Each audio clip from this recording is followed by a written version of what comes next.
अभी question number 2, in the adjoining figure angle M N P is equal to 90। तो आपको एक figure दिया है जहां पर एंगल एम एन पी क्या है, 90 है। Segment N Q is perpendicular to M P है। एम क्यू की वैल्यू 9 दी हुई है, क्यू पी की वैल्यू 4 दी हुई है। आपको फाइंड करना है एन क्यू। कमन कमन क्या फाइंड करना है आपको, एन क्यू फाइंड करना है।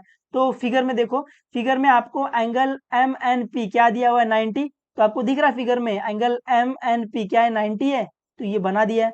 Seg N Q is perpendicular to M P, आपको दिख रहा है सेग एन क्यू परपेंडिकुलर है एमपी के, वो भी दिख रहा है आपको, है ना। यहाँ पे परपेंडिकुलर की साइन डाल दी है।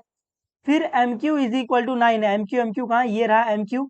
एम क्यू क्या है, 9 है, तो इसको फिगर में लिख लो। एम क्यू क्या है, एम क्यू 9 है। क्यूपी क्या है, क्यूपी इज इक्वल टू 4 है। क्यूपी कहाँ है, ये रहा क्यूपी। क्यूपी कितना दिया हुआ है, 4 दिया हुआ है, तो इसको फिगर में लिख लो। तो क्यूपी कितना है, क्यूपी आपका 4 है। और आपको फाइंड क्या करना है, आपको फाइंड करना है N Q. N Q N Q ये फाइंड करना है एन क्यू, ठीक है। तो गिवन में जो कुछ भी आपको दिया है सब डाल दो, है ना। कोई ऐसा कंपल्सन नहीं रहता कि गिवन में ये आएगा। तो गिवन में आपको जो कुछ भी दिख रहा है कि ये दिया सब डाल दो। तो अपने को दिख रहा है क्या दिया हुआ है, अपने को दिया है एंगल एम एन पी 90 है। N Q is perpendicular to M P है। एम क्यू की वैल्यू 9 दी है, क्यूपी की वैल्यू 4 दी है ना, ये सब डाल दो, ठीक है। अभी आपको फाइंड क्या करना है, आपको फाइंड करना है एन क्यू। तो सोल्यूशन में, तो इस फिगर को ध्यान से देखो क्या दिख रहा है आपको, है ना, क्योंकि ज्योमेट्री में ना फिगर बहुत इंपॉर्टेंट होता है। आप फिगर को ही देख देख कर आप क्वेश्चन सॉल्व करते हो, है ना। यहाँ पर कोई एक प्री डिटरमाइंड मेथड नहीं है कि अच्छा ये समा है इसको ऐसे करना है। आपको फिगर देखना है, फिगर को ध्यान से देखना है, प्रेम से देखना है ना। और इस तरीके से देखना है कि आपको उसके अंदर कुछ दिखे। तो आप इस फिगर को ध्यान से देखो और देखो आपको क्या दिख रहा है।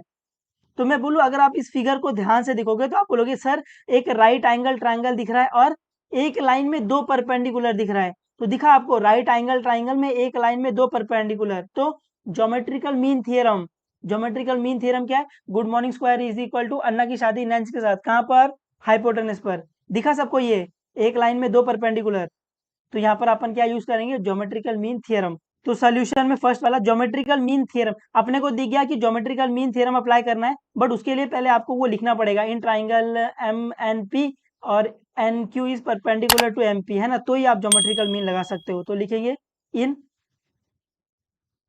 इन ट्राइंगल एम एन पी, और जहां पर एंगल एन क्या है, एंगल एन आपका 90 डिग्री है।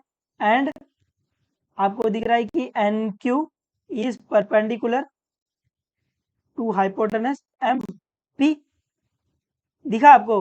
तो बाय ज्योमेट्रिकल मीन थ्योरम आप क्या बोल सकते हो, बाय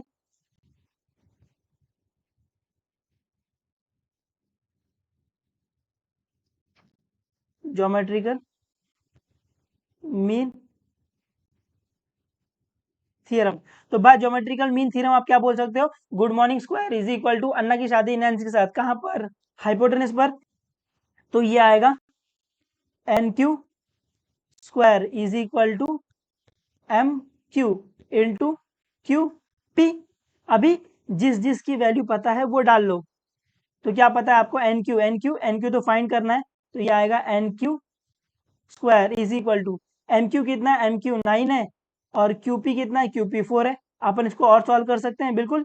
तो ये क्या आ जाएगा, ये आ जाएगा N Q square is equal to 4 9 जा 36, ये आ जाएगा 36। अभी यहाँ से मेरे को एन क्यू फाइंड करना है, बट यहाँ पर क्या है, एन क्यू स्क्वायर है। तो ये स्क्वायर हटाने के लिए अपन क्या लेंगे, taking square root on both side. तो यहाँ पर लेंगे taking square root on both the side, है ना। एग्जाम में आप ये ना पूरा पूरा स्पेलिंग लिखोगे, S Q U R square R O O T root on B O T H both S I D side, ठीक है। तो taking square root on both side करेंगे, उससे क्या होगा, उससे आपको एन क्यू मिल जाएगा अंडर रूट 36। अपने को पता है अंडर रूट 36 क्या होता है, अंडर रूट 36 क्या होता है, 6 होता है। और यहाँ पे मीटर सेंटीमीटर नहीं दिया तो अपन यूनिट लिख देंगे, ठीक है। तो एन क्यू क्या आ गया, एन क्यू आपका आ गया 6 यूनिट। उम्मीद है आपको इतना समझा है ना। आपको ज्योमेट्री में फिगर देख देख के सम सॉल्व करना होता है, तो आप फिगर को अच्छे से देखना और देखना कौन सी प्रॉपर्टी आप लगा सकते हो। उम्मीद है मैं आपको ये थोड़ा बहुत समझा पाया हूँ। है ना। ज्योमेट्री में आपको मेहनत करनी पड़ेगी, ऐसे चीजें हवा में नहीं आ जाएंगी। आपको ये लग रहा है कि अलजेब्रा जैसे ये इजी होगा, तो बिल्कुल इजी नहीं होगा ये। इसमें आपको मेहनत करनी पड़ेगी, इसमें आपको फिगर देख के चीजों को एनालाइज करने आना चाहिए। अच्छा, फिगर में राइट एंगल ट्राइंगल दिया है, राइट एंगल ट्राइंगल में एक लाइन में दो परपेंडिकुलर, ओ एक लाइन में दो परपेंडिकुलर, तो क्या आएगा, geometrical mean theorem. Good morning square is equal to Anna की शादी नैन्सी के साथ, कहाँ पर, हाइपोटेनस पर, है ना। ऐसे थोड़ा बहुत आप लॉजिक यूज करोगे तो आपको ज्योमेट्री बिल्कुल हार्ड नहीं लगेगा। नहीं तो आपको रट्टा मारने के अलावा कोई और ऑप्शन नहीं बचेगा इसमें। तो यहाँ पर मैं बिल्कुल ये मान रहा हूँ कि ज्योमेट्री में है ना थोड़ी मेहनत ज्यादा लगती है as compare to algebra. But एक बार अगर आप ज्योमेट्री समझ गए ना, आप मचा डालोगे एकदम, क्योंकि हर एक समय ना एक दूसरे के कनेक्टेड रहता है इसमें। तो आपको सिर्फ फिगर देखना है, फिगर देखने में तो माहिर है अपन।